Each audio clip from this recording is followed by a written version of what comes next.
आज का जो कार्यक्रम है आने वाला है, सुख देने वाला है, बड़ा परिवर्तन की ओर इशारा करने वाला है। मैं जो गंभीर विषय विमर्श के लिए चुना गया है, बुद्धकालीन भारत और वर्तमान का भारत एक इतिहास है और एक हमारे आंखों के सामने घटित हो रहा है, जिसे हम जी रहे हैं, दुखों के रूप में, आश्चर्य के रूप में, सभी रूपों में वर्तमान भारत के हम गवाह बन रहे हैं। और एक ऐसा भारत जिसकी समझ बनाने की हम कोशिश कर रहे हैं, और उसी कोशिश का ये नतीजा है कि आज हम सब यहाँ एकत्रित हुए हैं।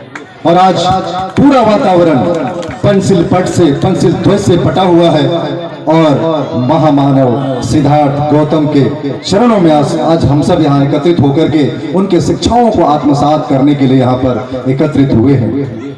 मैं अपनी बात साझा करूं, अपना मंतव्य, प्रबुद्ध भारत क्या है, बुद्धकालीन भारत कैसा था, वर्तमान भारत की क्या समस्याएं हैं जिसको आप सब महसूस कर रहे हैं, इस पर हम प्रकाश डालेंगे।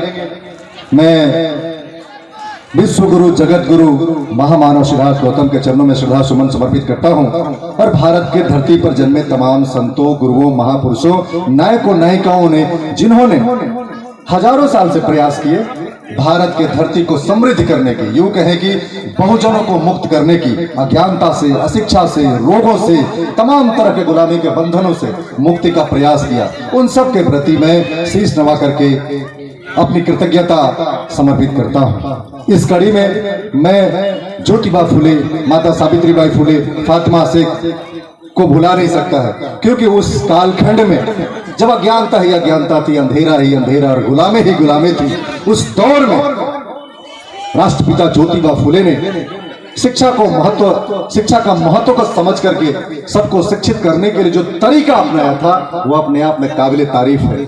आज हम अपने साथ संविधान रहते हुए भी, आज हम संख्या में ज्यादा होते हुए भी, अपनी दृष्टि खुली होने के बावजूद भी सामने बुराइयां घटित हो रही होती हैं, मुश्किलें सामने रहता है, उसके बावजूद भी हम प्रतिकार करने के बहनों के चेहरे पर सुकून, ये सब कुछ किसके दम पर है? बाबा साहेब डॉक्टर भीमराव अम्बेडकर के दिए हुए संविधान के दम पर है। उनके चरणों में भी श्रद्धा सुमन समर्पित करता हूं। और वर्तमान की कड़ी में जिन महापुरुषों ने, जिन वीरांगनाओं ने, संत कबीर ने, संत तुकाराम ने, संत गाडगे ने, संत रैदास ने उसी परंपरा को, बुद्ध की परंपरा को हमारे भारत की धरती पर स्थापित करने की कोशिश की और हमको जागृत करने की कोशिश की, हमें ज्ञान से आच्छादित करने की कोशिश की। उन तमाम संतों के प्रति भी मैं शीश नवा करके अभिनंदन करता हूं। और वर्तमान के दौर में आजादी के बाद उन तमाम लोगों ने भी अपने अपने तरीके से, जैसे लोगों ने, आयोजक मंडली ने आप सबको उन सब से परिचित कराया, ललई पेरियार सिंह यादव से आपको परिचित कराया और ईवी रामास्वामी नायकर पेरियार से भी परिचित करवाया, बाबू जगदेव प्रसाद से परिचित करवाया। ये सब उसी धारा के प्रवाह थे जिन्होंने बुद्ध से शिक्षाएं ग्रहण करके, बाबा साहब डॉक्टर भीमराव को समझ करके, उनके दिखाए हुए मार्ग को अपने आत्मसात करके भारत को बेहतर बनाने की कोशिश में लगे रहे, क्योंकि सबकी दृष्टि खुली हुई थी, सबने खुले आंखों से भारत को महसूस किया। जो आज हम वर्तमान भारत की चर्चा करने के एकत्रित हुए, सभी ने अपने अपने तरीके से, चाहे वी रामास्वामी नायकर हो, चाहे ललई सिंह पेरियार हो, चाहे बाबू जगदेव प्रसाद हो, तमाम लोगों ने खुली दृष्टि से समाज के ताने बाने को समझने की कोशिश की, समाज के मुश्किलों को समझने की कोशिश की, समाज में व्याप्त अज्ञानता को, दमन शोषण को, सबको महसूस करने की कोशिश की। और मुझे पूरा विश्वास है इस सभा में बैठा हुआ हर एक व्यक्ति कहीं ना कहीं अपने जीवन में उन मुश्किलों को महसूस कर रहा है। वर्तमान दौर में आज तो मैं देखता हूं, मेरा उम्र 45 बरस है, हमसे ज्यादा दुगने उम्र के लोग बैठे हैं, हमसे ज्यादा इतिहास का गवाह बने हैं, हमसे ज्यादा मुश्किलों को देखा है, असमानता के भेदभाव को महसूस किया है। उस महसूसियत को जमीन पर उतारने की आवश्यकता है। उन बुराइयों के प्रति समर्पित होकर के उनको खत्म करने के लिए, समाज से मिटाने की कोशिश करने की आवश्यकता है। तो एक बार पुनः तमाम बहुजन नायकों, नायिकाओं, महापुरुषों, संतों, गुरुओं के प्रति एक बार पुनः श्रद्धा से भर करके शीश नवा करके अभिनंदन समर्पित करता हूं। आज विद्वानों के कड़ी में आपके सामने इतने लोग बैठे हैं, इनकी प्रशंसा तो मैं नहीं कर पाऊंगा, लेकिन इनके लिए मेरे मन में जो श्रद्धा है उसको मैं व्यक्त करने की कोशिश तो कर ही सकता हूं। डॉक्टर विजय कुमार त्रिशरण है, उनके मार्गदर्शन में हम चलते हुए आज हम इस काबिल बन सके हैं कि आपके समझ बुद्ध की शिक्षाओं को आपसे साझा कर सकता हूं। और आज हमारे बीच में इतने श्रद्धेय भंते जो लोग बैठे हैं, भंते जी का अपने आप में आना, सब कुछ त्याग करके बुद्ध की शिक्षाओं को, बुद्ध के देशनाओं को, उनके अष्टांगिक मार्गों को, पंचशील को सरलता और सहजता से जन जन तक पहुंचाने की कोशिश, ये बहुत ही अद्भुत है और ये सराहनीय है। प्रशंसा नहीं कर सकते हैं, नमन और वंदन कर सकते हैं। हमारे बीच में श्रद्धेया मैत्रिया बैठी हैं, भिखुनी, उनके प्रति भी हम अपना आदर समर्पित करते हैं। और विद्वानों के कड़ी में यहाँ इतने लोग बैठे हैं कि सबका नाम लेने से तो बहुत समय जाया होगा, लेकिन आज का ये जो कार्यक्रम धरातल पर उतर सका है, जिनसे मैं निरंतर संवाद कर रहा था, ये कैसे हो, उस कड़ी में मैं मान्यवर सत्येंद्र यादव जी का अभिनंदन करता हूँ, मान्यवर लक्ष्मण राम कोषाध्यक्ष आपका भी अभिनंदन करता हूँ, मान्यवर बृजमोहन मेहता जी आपका भी मैं बहुत बहुत आभार मानता हूँ कि आपने इस अवसर को सबके समक्ष प्रस्तुत किया। और हमारे बीच में बुद्ध धम्म प्रज्ञा समिति के लोग हैं, आपने अद्भुत अनुशासन, बुद्ध की शिक्षा से यही तो हमें ग्रहण करना है, अनुशासित होना हमें सीखना है, हमें एकजुट और एकत्रित होना हमें सीखना है, जो आपसे देखकर सीखा जा सकता है। ये सब में जगना चाहिए, सब में उत्पन्न होना चाहिए। तो एक बार सभी युवा साथियों को और जितने विद्वान यहाँ पर उपस्थित हैं सभी को नाम न लेते हुए लेकिन अपार सुधा समर्पित करने की मैं कोशिश करता हूँ और आप सबका आभार करता हूँ। परिचय के तौर पर मैं आप ही का हूं, इससे अच्छा और क्या ही परिचय हो सकता है। मैं डॉक्टर जन्मेजय विशेषज्ञ चिकित्सा पदाधिकारी स्पेशलिस्ट मेडिकल ऑफिसर की हैसियत से मैं जिला अस्पताल औरंगाबाद में कार्य कर रहा हूं। और ये मेरे लिए फख्र की बात है कि मैं कुछ सीख करके, कुछ काबिलियत अर्जित करके देश के सर्वोच्च संस्थान All India Institute of Medical Sciences, अखिल भारतीय आयुर्विज्ञान संस्थान एम्स जैसी बड़ी संस्था में पढ़ने का अवसर मिला। ये भी अवसर तो बाबा साहेब के चलते मिल पाया, वरना हम कहाँ रहते, चौबा चट्टान छोटे गांव में रेडियो बजा रहे होते और हम भी कुछ अनर्गल काम करते, मदिरा पान कर रहे होते। बुद्ध की शिक्षाओं से दूर दूर तक हमारा भी कोई वास्ता नहीं हो सकता था। तो बाबा साहब डॉक्टर भीमराव अंबेडकर के दिखाए हुए मार्ग, दिलाए हुए अधिकारों के दम पर एक छोटे से गांव से निकल करके देश के सर्वोच्च संस्थान में पढ़ने का मौका मिला, 4 वर्ष रहने का मौका मिला। इस मौका को हम कैसे आपको समर्पित करें, कैसे? यही बात तो समझ करके कि जो मैंने अर्जित की है मेरा नहीं है, ये हमारा है, हम सब का है, हमारे समाज का है। और इसी को पे बैक टू सोसाइटी कहते हैं, अपने समाज को वापस करने की। क्योंकि मैं कितना भी झूठ बोलूं तो ये बात सच है कि बिना आपके सहयोग से, बिना आपके प्रोत्साहित करने से, बिना आपके उत्साहित करने से मैं नहीं बन सकता, मैं जन्मेजय नहीं बन सकता, मैं डॉक्टर के रूप में आप सबसे नहीं जुड़ सकता। इसलिए आप सबके सहयोग ने, आप सबके प्रशंसा ने, आप सबके तत्पर ने, आप सबकी सोच ने, आप सबके आगे आने से ही हमारे जैसे लोग आगे आ पाते हैं। तो इसके लिए मैं आप सभी का धन्यवाद करता हूं। और आज जो ये जो प्रांगण है जगमग हो रहा है, पेंसिल ध्वज से सज रहा है और एक नई इबारत लिखी जा रही है, एक नई कहानी का आगाज हो रहा है।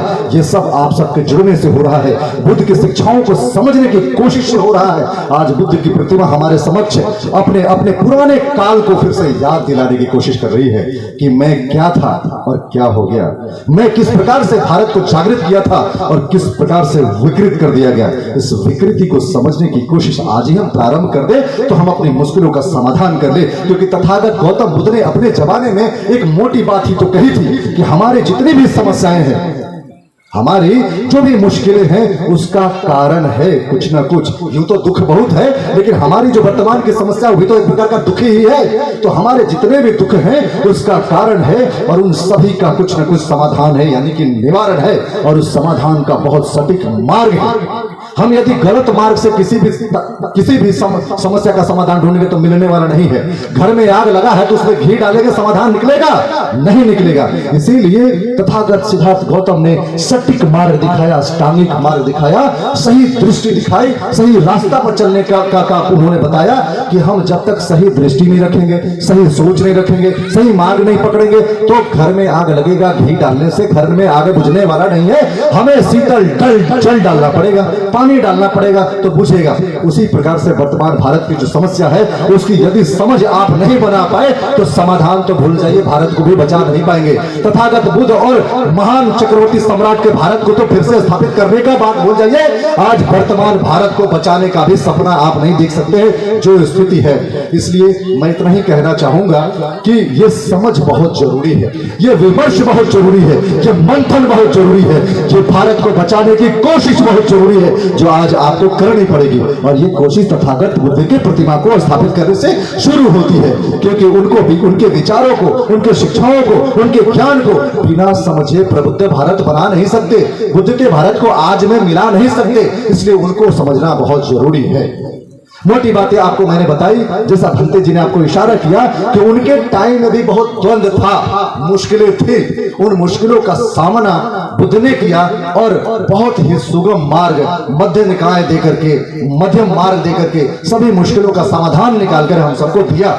इसलिए बुद्ध को जगत गुरु कहा जाता है। हमारे मित्र संतोष जी कह रहे थे कि बुद्ध को हम जो भी कहें, पर्यावरणविद कहें, अपना गुरु कहें, मनोवैज्ञानिक कहें, वैज्ञानिक कहें, ये बहुत ही प्रासंगिक होगा, क्योंकि मैं एक चिकित्सक हूं, मैं एक डॉक्टर हूं, समझता हूं कि सूरा मेरे मज्जा प्रमादठानी वीरमणि शिक्षा पदंग समाध्यामी का क्या मतलब होता है। आज मैं जब चिकित्सक के तौर पर देखता हूं कि कोई दारू पी करके, गांजा पी करके, चरस खा करके, भांग खा करके कितना बीमार होकर के आता है, मैं तो 2500 साल बाद ये बात समझ रहा हूं। तथागत बुद्ध ने इस बात को बहुत पहले समझ लिया था। और दुनिया में सबसे कुछ महत्वपूर्ण बातें हो सकती है, उसमें सबसे महत्वपूर्ण बातों जिनको 5 सीलों के माध्यम से बताया, उसमें ये जरूरी बात उन्होंने दिया। एक चिकित्सक ही इस बात को कह सकता है कि नशा चाहे जिस रूप में हो, गांजा, बीड़ी, भांग, तमाशा जो भी हो, मन किसी भी कच्ची पक्की शराब के रूप में हो, वो खराब होता है, वो शरीर को गलाता है, दिमाग को गलाता है, समाज को जलाता है, देश को बर्बाद करता है। इस बात की समझ एक चिकित्सक ही रह सकता है, एक अच्छा गुरु ही समझ सकता है। तथागत बुद्ध ने अपने ज्ञान में, अपने निर्देशों में, अपने शिक्षाओं में इस बात को शामिल करने की कोशिश की। तो उनको यदि हम एक चिकित्सक कहें तो गलत होगा? नहीं गलत होगा, क्योंकि वो चिकित्सक थे, समाज की बीमारी का, यानी सामाजिक बीमारी का वो बहुत अच्छा अध्ययन करते थे, अज्ञानता का अध्ययन उनको था। तो उनके जमाने में भी द्वंद्व था, मुश्किलें थी, वाद विवाद था, ऊपर नीचे था, जात पात था, भेदभाव था। इसीलिए तो उन्होंने कहा, मंत्र दिया चोरी नहीं करनी है, यानी कुछ जमाने में भी चोरी होती थी, उस जमाने में भी भेदभाव था, उस जमाने में भी कुदृष्टि थी, दूसरे के बारे में खराब नियत रहती थी। इन सभी बातों का अध्ययन करके तथागत सिद्धार्थ गौतम बुद्ध ने सबको निर्देशित किया कि कम से कम समाज के बारे में, जमाने के बारे में, मुश्किलों के बारे में मोटी मोटी समझ यदि हम पैदा कर लें तो हम सभी समस्याओं का समाधान निकाल सकते हैं। तो इस मामले में मैं तथागत गौतम बुद्ध को एक वैज्ञानिक तो मानता ही हूँ, एक चिकित्सक तो मानता ही हूँ। अब बात जमाने की है, उस काल में क्या होता था, तो भंत जी ने इशारा किया कि यज्ञ, हवन, अंधविश्वास, पाखंड उस जमाने में भी थे, और इस जमाने में कम नहीं है, बहुत है। खबरें अखबारों में छपती है। अभी झारखंड में खबर छपी थी, एक वहां बाबा जी हैं, बड़े नाम वाले बाबा जी हैं, उन पर आरोप लगा कि उन्होंने एक बच्चा को जो बलि दे दिया। ये झारखंड की बड़ी सी खबर है। 21वीं शताब्दी में अपने कल्याण के लिए, जगत कल्याण के लिए बलि दी जा रही है। ये है शिक्षाएं।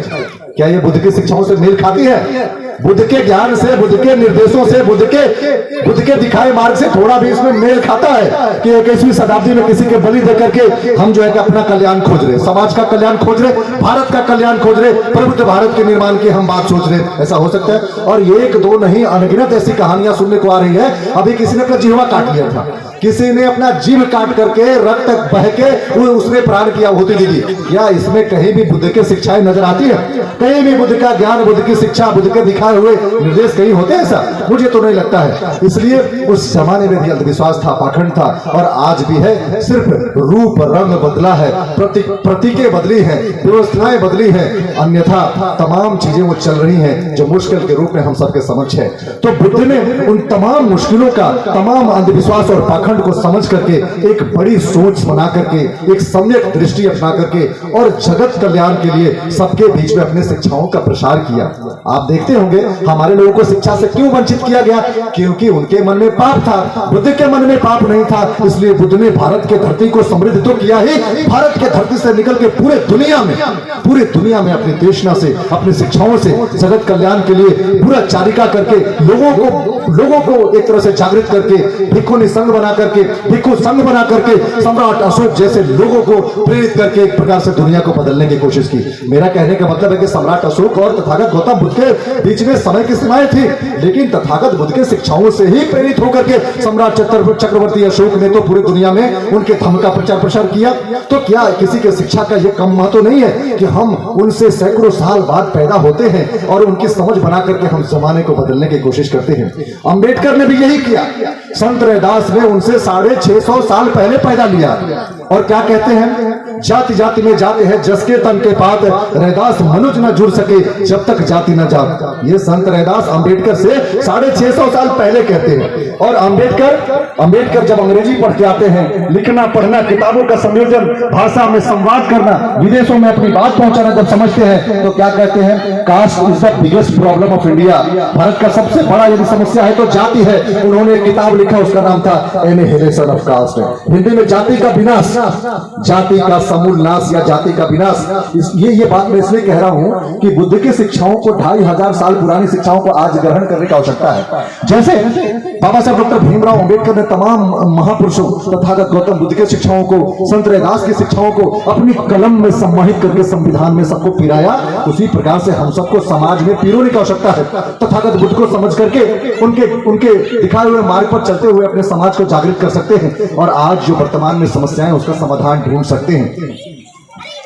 मैं कोई अच्छी बातें, मीठी बातें करने वाला कोई भक्त नहीं हूं जो आपको भक्ति के भाव से भर दूंगा। मैं एक विज्ञानवादी व्यक्ति हूं, समता मूलक समाज का सपना देखने वाला एक युवा साथी हूं। इसलिए मैं आप सभी को जो भी सुनाऊंगा खरी खरी सुनाऊंगा। आज की जो स्थिति है, वर्तमान भारत की स्थिति यह है कि द्वंद्व से भरा हुआ, द्वंद्व से पटा हुआ, यूं कहें अंधविश्वास और पाखंड के लिए संघर्षरत भारत है। ये याद रखिएगा। आज एक तरफ जहां जो है समता मूलक समाज की स्थापना करने के लिए कुछ लोग अपनी आवाज बुलंद कर रहे हैं, वहीं जातिवाद का दंश बढ़ाने के लिए कई लोग प्रयास कर रहे हैं। कई लोग तथागत बुद्ध की विचारों को स्थापित करने की कोशिश कर रहे हैं, वहीं इसकी कत्लेआम करने के लिए, तथागत के विचारों को तक कुचलने के लिए तमाम तरह के ये प्रयास हो रहे। मैं देखता हूं जहां अयोध्या जैसे बड़े जगह में उत्खनन में बुद्ध के प्रतीक निकलते हैं, वहां रौंद दिया जाता है, वहां कुचल दिया जाता है, उनका ब्राह्मणीकरण कर दिया जाता है। और बुद्ध के जितने भी स्थल है, बुद्ध के काल से जुड़े हुए जितने स्थल है, उन और स्थलों की अवहेलना करना, उनकी अनदेखी करना, उनको बर्बाद करना, उनको मिटाना, ये सब कहीं न कहीं बुद्ध के शिक्षाओं से दूर जाने की कोशिश है। और एक बात तो मैं एक व्यक्ति के तौर पर, एक भारतीय के तौर पर यह बात महसूस करता हूं कि हम सब जितना भी दम भर ले, हम सब जितनी भी कोशिश कर ले, बुद्ध के बिना हम सब समृद्ध नहीं हो सकते। बुद्ध के बिना हम महान भारत नहीं बन सकते। बुद्ध के बिना हम सुख और शांति से नहीं रह सकते। बुद्ध के बिना हम अपनी महिलाओं को सुरक्षा नहीं कर सकते। बुद्ध के बिना हम अपनी महिलाओं को अवसर नहीं दे सकते, क्योंकि तथागत बुद्ध ने भिखुनी संघ बनाया था। वो पहले व्यक्ति थे जो महिलाओं को अवसर दिया था, महिलाओं को सुरक्षा की बात की, महिलाओं की समानता की बात की। और आज हम सब कहीं ना कहीं नारे लिखते हैं दीवारों पर, बेटी बचाओ बेटी पढ़ाओ, और उस नारे के अंधेरे में बेटियों को खा जाते हैं। यही तो कर रहे। क्या आप ऐसा भारत चाहते हैं? वर्तमान भारत को क्या आप चाहते हैं कि उन नारों के दीवारों में अपनी बेटियों को दखल कर दे? आप चाहेंगे ऐसा? मैं तो चाहता हूं कि बुद्ध जैसा विचार बनाओ। उस जमाने में बुद्ध ने भिखुनी संघ का निर्माण किया, भिखुनियों को भी वो अधिकार दिलाया, सबको आगे बढ़ने का मौका दिया, सबको समानता का अधिकार दिया, सब में सुरक्षा का भाव प्रतिस्फुटित किया। क्या ऐसी शिक्षाओं से जुड़ना नहीं चाहेंगे? जुड़ना चाहेंगे कि नहीं जुड़ना चाहेंगे? माताओं बहनों से विशेष करके मैं आग्रह करता हूं कि आप सब बुद्ध की शिक्षाओं को जरूर अपनाइए और आप अंधविश्वास और पाखंड से मुक्त होइए। मैं दावे के साथ कहता हूं, मैं आपके सामने जो भी बातें कह रहा हूं वो अनुभव से कह रहा हूं। मैं किताबें पढ़ के नहीं आता हूं। औरंगाबाद के 150 गांवों में जा चुका हूं और तकरीबन हजारों लोगों से जुड़ चुका हूं। उनके विचारे सुनता हूं, समझता हूं और अपनी समझ दुरुस्त करने की कोशिश करता हूं। उनकी क्या मुश्किलें हैं बुद्ध के ज्ञान को लेकर के, बुद्ध के शिक्षाओं को लेकर के, संविधान को लेकर के, भारत को लेकर के, चक्रवर्ती सम्राट को लेकर के उनकी क्या दृष्टि है, इससे भी मैं अवगत होने की कोशिश करता हूं। ये एक क्रांतिकारी कदम है कि आज आप पंच झंडों के बीच में बैठे हैं, आज आप बुद्ध के प्रांगण में बैठे हैं। ये इतिहास है और इतिहास बनाया है यहाँ के युवा साथियों ने। एक बार जोरदार ताली उनके लिए। ये जो आज कारवां यहाँ से प्रारंभ हो रहा है, इस नदी के जो तट पर ये जो आगाज है, ये जो क्रांतिकारी शुरुआत है, ये जो ऐतिहासिक शुरुआत है, इस इतिहास को समृद्ध करने की जरूरत है, मजबूत करने की जरूरत है, इससे जुड़ने की जरूरत है, कदम से कदम मिलाने की आवश्यकता है, अपने कंधों से कंधे मिला करके एक नई चेतना लेकर के आगे बढ़ने की आवश्यकता है। और ये जरूरत कैसे पूरी होगी? जब तक महिलाएं बराबर संख्या में निकल कर न आए, हमारी बेटियां जब तक सावित्रीबाई फुले के उस विरासत को अपने सीने में लेकर के न चले, अपने दिमाग में ज्योतिबा फुले का वो जो शिक्षा का लौ है जब तक लेकर के न चले, ये सब नहीं संभव होगा। आज हमारी बच्चियों को अगरबत्ती की जरूरत नहीं, किताब और कलम की आवश्यकता है। आज हमारी बहू बेटियों को दिया दिखाने से ज्यादा अपने दिमाग का दिया जलाने की जरूरत है। आज हमारी बेटियों को खेलने की आवश्यकता है, मैदान जंग में उतरकर अपनी नई कहानी लिखने की आवश्यकता है। आज हमारी बेटियों को फाइटर जेट उड़ाने की जरूरत है। आज हमारी बेटियों को टीना ढाबी बनने की जरूरत है। आज हमारी बेटियों को हिमा दास बनने की जरूरत है। आज हमारी बेटियों को पिलवाल कंडी का परवरुस्ता बनने की जरूरत है। आज हमारी बेटियों को भारत बनने की जरूरत है। आज हमारी बेटियों को समझने की जरूरत है कि हमारी आवश्यकता इस भारत को है। हमारी बेटियों को उदा देवी बनने की जरूरत है, हमारी बेटियों को झलकारी बनने की जरूरत है, हमारी बेटियों को फातिमा बनने की जरूरत है, हमारी बेटियों को भारत की पहचान बनने की जरूरत है। माइक भी गड़बड़ा जा रहा है, क्योंकि चेहरे की मुस्कान बताती है कि ये भारत की नई कहानी लिखेंगी। और बेटियों तथागत बुद्ध की बैटरी जब जागृत होती है तो ये इलेक्ट्रॉनिक्स बैटरी गड़बड़ा जाती है। इसलिए कि जुड़ने से क्या कुछ हो सकता है इसका एहसास मुझे है, क्योंकि मैं सिर्फ पढ़ता नहीं, पढ़ के समझता हूँ।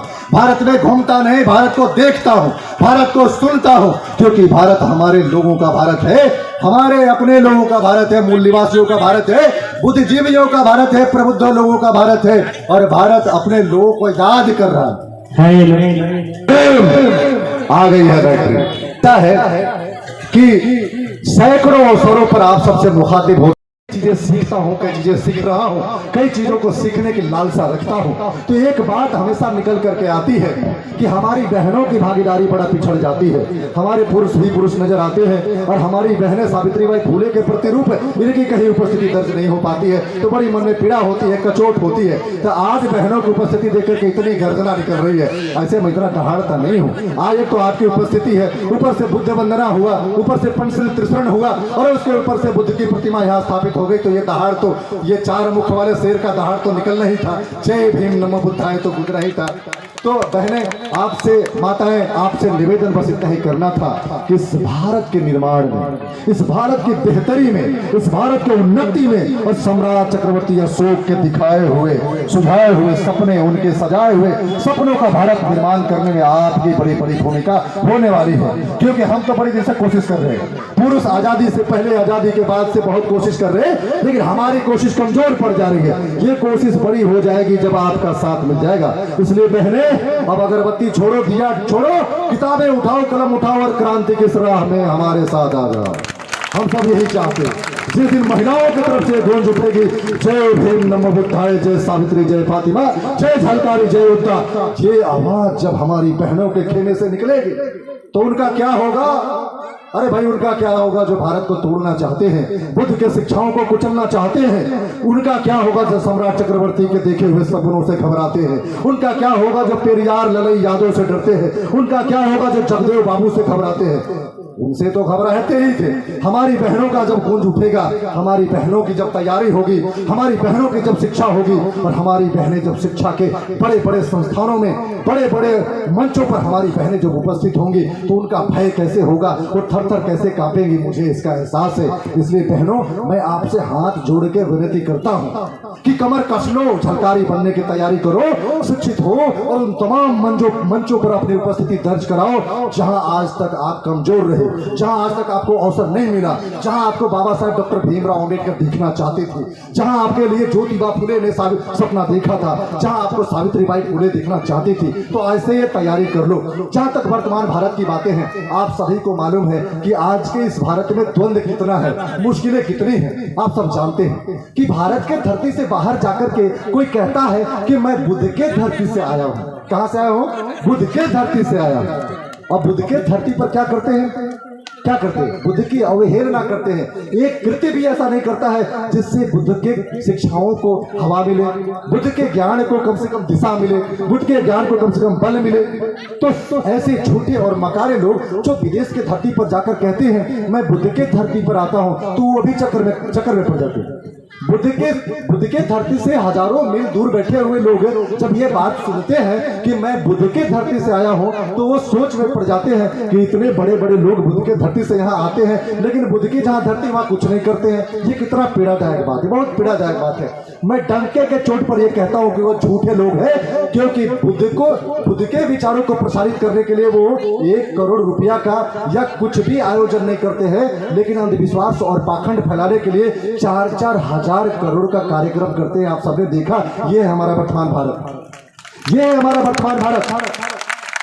बुद्ध के जो ज्ञान है, ज्ञान स्थली है, बुद्ध के से संबंधित जितने स्थल हैं उन सब की अवहेलना देखिए, उन सब का जो जीर्ण अवस्था देखिए, उसको देख के आपको लग जाएगा कि बुद्ध को लेकर के उदासीनता कितनी है। और मैं चाहता हूं कि जिन लोगों से आप उम्मीद लगा करके बैठे हैं, ये उम्मीद धराशायी रह जाएगी। इसलिए ये जिम्मेवारी भी आपकी है कि बुद्ध को आपको अपने घरों में, अपने आंगन में, अपने चौक चौराहों पर स्थापित करना पड़ेगा, अपने दिल में बुद्ध को जगह देनी पड़ेगी। तब बुद्ध का ज्ञान हमें एक मार्ग दिखाएगा, वरना हम बुद्ध के धरती से आए हैं बोल करके सबको भ्रमित करते रह जाएंगे और बुद्ध की शिक्षाओं के समीप भी नहीं पहुंच पाएंगे।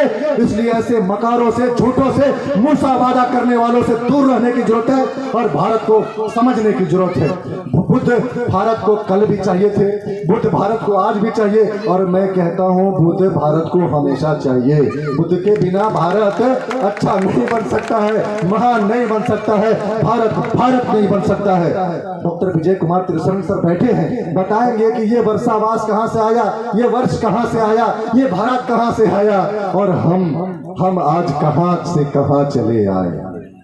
हम उनके शिक्षाओं से विमुख होकर के कितने दिग्भ्रमित हैं। आज भारत समानता, बंधुता और न्याय जैसी महत्वपूर्ण चीजों को भी नहीं समझ पा रहा, संविधान की समझ नहीं बना पा रहा है, एक दूसरे को अपना मित्र नहीं समझ पा रहा है। अरे हम बिना दया, करुणा, मैत्री के हम भारत को भारत नहीं बना सकते, भारत को समृद्ध नहीं बना सकते हैं। इसलिए बुद्ध को समझने के लिए बुद्ध को बुद्ध के दृष्टि से देखना पड़ेगा, बुद्धिमान बन के देखना पड़ेगा। विज्ञानवादी, समतावादी, समाजवादी, अंबेडकरवादी, फूलेवादी, पेरियारवादी और ज्योतिबा फूलेवादी बनकर देखना पड़ेगा। अंधविश्वासवादी, पाखंडवादी बनकर के कभी भी हम न भारत की समस्या का समाधान निकाल पाएंगे, न हम सब एकजुट हो पाएंगे, न हम सब जाति का विनाश कर पाएंगे। बातें बहुत है कहने के लिए, कुछ बातें छोड़ के जाऊंगा ताकि दोबारा मुझे मौका मिले आप सबसे जुड़ने का, आप सबके होने का, आप सबसे घुलने का, आप सबसे मिलने का, आप सबसे जुड़ने का फिर से मौका मिले। मैं कुछ बातें छोड़कर जाता हूं और एक बार पुनः यहाँ उपस्थित सभी तमाम जो हमारे यहाँ श्रद्धेय भंते जी हैं और यहाँ जो भिखुनी हैं, उन सब के प्रति मैं नमन और वंदन समर्पित करता हूं। और हमारी बहनों को विशेष करके मैं आभार समर्पित करता हूं कि आज आपकी उपस्थिति से इस मंच पर इस सभा में जो 4 चांद लगे भाई साहब, दिन में ही मैं बता नहीं सकता हूं। आज जो पंचशील के झंडे यहाँ लगे अनगिनत संख्या में, ऐसा लगता है कि आप भी उन पंचशील का हिस्सा बनकर के आज यहाँ बैठे हुए, बहुत काबिल तारीफ है। ये संख्या बरकरार रहनी चाहिए, ये उत्साह और उमंग बनी रहनी चाहिए और बुद्ध के प्रति ये समर्पण बना रहना चाहिए। मुझे पूरा विश्वास है ये भारत बुद्धमय होगा, ये भारत सम्राट अशोक का जरूर बनकर के आएगा, ये भारत संविधान सम्मत बनेगा, समता मूलक समाज बनेगा और सभी की सुरक्षा की बात होगी। मैं अपनी बातों को यहीं विराम देते हुए आप सभी को मुझे सुनने के लिए आभार करता हूं और विशेष करके आयोजक मंडली की तरफ से और जो भी यहाँ लोग जुड़े, जिनके सहयोग से आज का ये कार्यक्रम ऊर्जा से भर पाया, बुद्ध की शिक्षाओं को हम यहाँ महसूस कर पा रहे हैं, उनके ज्ञान को आज हम सब ग्रहण करने के लिए तत्पर हो रहे हैं, उन सभी के प्रति मैं शीश नवा करके एक बार आभार समर्पित करता हूँ। जय भीम, नमो बुद्धाय, जय भारत, जय संविधान। बहुत बहुत धन्यवाद सबको।